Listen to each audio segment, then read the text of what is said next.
তখন মূসা আলাইহিস সালাম সমস্ত উম্মতদেরকে মাঠে নিয়ে সমস্ত উম্মতদেরকে আল্লাহর কথাটা জানিয়ে দিলেন। ও শুনো, আল্লাহ জানিয়েছে তোমরা নাকি পাপ করো, পাপাচার করো, তোমাদের এত বেশি পাপ, তোমাদের পাপ যতক্ষণ পর্যন্ত তোমরা ক্ষমা না চাইবা, যতক্ষণ পর্যন্ত তোমরা আল্লাহ তাআলার কাছে ক্ষমা না চাইবা, আত্মসমর্পণ না করবা, ততক্ষণ পর্যন্ত তোমাদের উপর বৃষ্টি বর্ষণ করা হবে না। তখন আমার ভাইরা মূসা আলাইহিস সালামের উম্মতেরা আল্লাহ তাআলার কাছে সাধারণ ইস্তিগফার করলো, তওবা করলো, আল্লাহ তাআলার কাছে ক্ষমা চাইলো। আল্লাহ তাআলার কাছে ক্ষমা চাওয়ার পরে সকল মানুষ মূসা আলাইহিস সালামকে বলল, হে মূসা, আল্লাহর নবী, আমরা ক্ষমা চাইছি, এবার আপনি আল্লাহরে বলেন যেন আমাদের প্রতি বৃষ্টি বর্ষণ করে।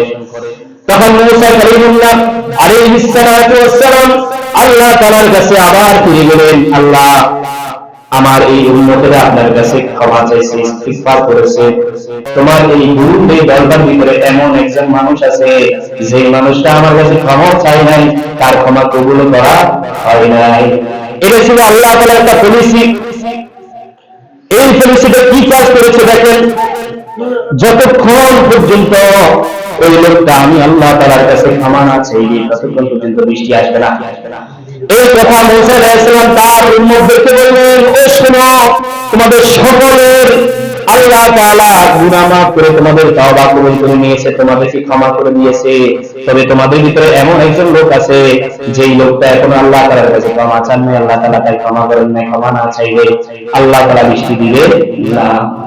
আমার বন্ধুগণ খুব খেয়াল করেন, এইখানে আল্লাহ তাআলা এই পরিচিতি ব্যবহার করার কারণে প্রত্যেকটা মানুষ নিজেকে মনে করলে মনে হয় আল্লাহ তাআলা আমার কথা বলতেছে।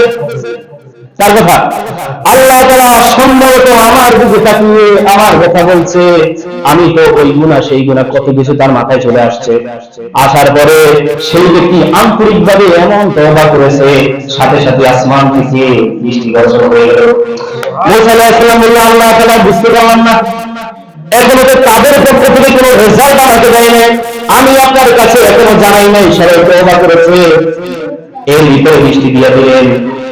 আল্লাহ তাআলা রাগিব, ও মূসা, তারা তোমার এই দলের ভিতরে প্রত্যেকটা মানুষ নিজেকে ওই অপরাধী ভেবে এমন ভাবে তওবা করেছে, আমি আর দেরি করতে পারি না। আমার বন্ধুগণ, এখানে একটা জিনিস আমি বলে রাখি, এইখান থেকে একটা জিনিস বুঝে যায়, আপনি যত বড় গুনাহ করেন, আপনি যত বড় পাপাচার করেন, যত বড় পাপিষ্ঠ হন না কেন, আপনি হতাশ হওয়ার কোনো কারণ নাই। আমি প্রায় বলি,